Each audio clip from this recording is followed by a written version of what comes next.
All right, so the body panels that are on this truck, there's a couple of options, right, Nate? There is. So what are my two options? So when you buy the standard kit, it comes with black gel-coated fiberglass panels that you fit and then paint or wrap the color of the truck or whatever you want to do. And they look like this, right? They look like the same exact shape. They come out of the same molds. This is the carbon fiber option. A lot of people have been doing this lately. It makes sense. It's a $7,000 option, but you don't have to paint it. So and it looks super cool. And it looks super cool and it's super light. And the reason that we went with carbon fiber for this truck is because this truck's pretty special. It's going somewhere special, right? It is. Yeah, this truck, when we're done with this, is going to get donated to the Joey Logano Foundation. You guys work with Joey a lot, right? We do. We worked with him on some projects over the years and just became good friends with him. And so, yeah, we want to help out his charity. So we're going to donate this to him to the charity and figure we give him carbon body, get the supercharger on it. You know, I don't think, you're not going to really impress him with a stock truck. So we got carbon fiber bed sides. They're just basically going to bolt onto the structure. And then the front is fenders and a hood and everything, right? Yep, everything. Full carbon. The hood is it a full fiberglass front end or is it just a hood and fenders? The whole front end, grill, surround, everything is all carbon fiber. Ooh, that's going to look sweet. All right, let's put this on. Cool. And installed. The bed sides are mocked up into place and then they are mounted onto the chassis just like the interior sheet metal panels, but they use an aluminum stiffening rib across the top to basically sandwich the carbon fiber between the aluminum rib and the steel chassis. So the back of the truck's pretty much together, right, Jim? Right. Now, the rear bumper, this truck has parking sensors in it, and that's all still back there, right? Correct. So we have all the hardware and everything to put the factory parking sensors back in that bumper. So where are we at? So now we have all of our wiring and our plumbing is all hooked back up in the engine bay.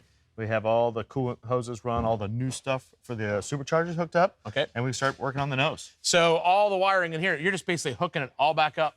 There's nothing new, right? It's hooked back up to where it was before. That's right. I mean, the only thing that's new is the supercharger stuff because we added it just now. But everything else just plugs in. And if you weren't doing the supercharger swap, it would just literally plug back in where it originated. Now, on the front of the truck, this is also carbon, right? Just like everything else? Right. So this piece is actually carbon no matter what. So even if you don't get carbon for the rest of the truck, this piece will always be carbon. Okay. The complexity of it makes it so it's just easy to make for us. Yeah. So we give it carbon all the time. We also give different headlights because these headlights are required to clear those 37-inch tires. Because at full stuff, the headlight was ripping the back of the bulbs off, right? The stock ones are about that much deeper, and it would just tear the back of them off. So this gets bolted on, and all the brackets are here, and then you end up with this, like, cool grill. But this grill isn't bolted in yet. It's not. We have to leave this loose because we have to have access to the hood latch for, like the last-minute adjustments. All right, so then this just bolts on? Bolts on, and then we hood and fenders, and that's it. Then it's a truck again. Yeah, that's it. That's the whole thing.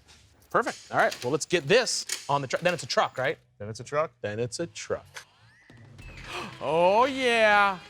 After running the engine for a little bit, we knew that there was going to be some extra tuning that was going to have to be done for our supercharger to be running perfectly underneath the hood of this truck. So the Factory 5 Dream Team concentrated on a few other areas of the truck that needed to get done, like getting the alignment done in the front. They also wanted to test a couple other systems on the truck, like the lights, which do some pretty cool things. They got to bleed the brakes and just give it an overall nut and bolt. Now the guys take the truck back to their shop to put a final wrap on it and hand the keys over to Joey, and we can see how this XTF really handles with a pro behind the wheel.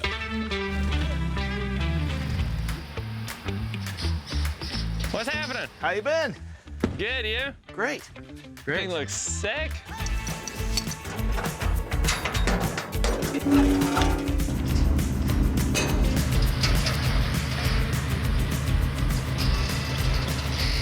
It's a full tube chassis, and you set the cab on it from an F-150, from a 2015 to 2020 F-150, and then it comes with all the suspension, the long travel, the 4-link in the rear. It's actually 10 inches wider than the stock truck, and we do that to get all that travel up front. So we can get 16 inches of travel in the front and 20 in the back. So it's really designed for off-road, for whoops, and for, running through the desert at high speed. Hey, what's up? It's NASCAR champ Joey Logano, and look behind me. It is the new XTF by Factory 5. This truck is absolutely awesome. They've donated it to the Joey Logano Foundation, which is huge for foster kids in the community, help giving these kids a chance in life, help them become a contributing member of society. It's gonna be at the SEMA show this year, so we're gonna have some fun driving it, we're gonna have some fun showing it around, and we're gonna raise a lot of money for the foster kids around our country. Really neat impact that we're gonna make with this truck. Make sure you check it out at factory5.com if you wanna learn more about the trucks, and joeyloganofoundation.com if you wanna learn about the impact that we're making in the foster care community. Let's do something fun.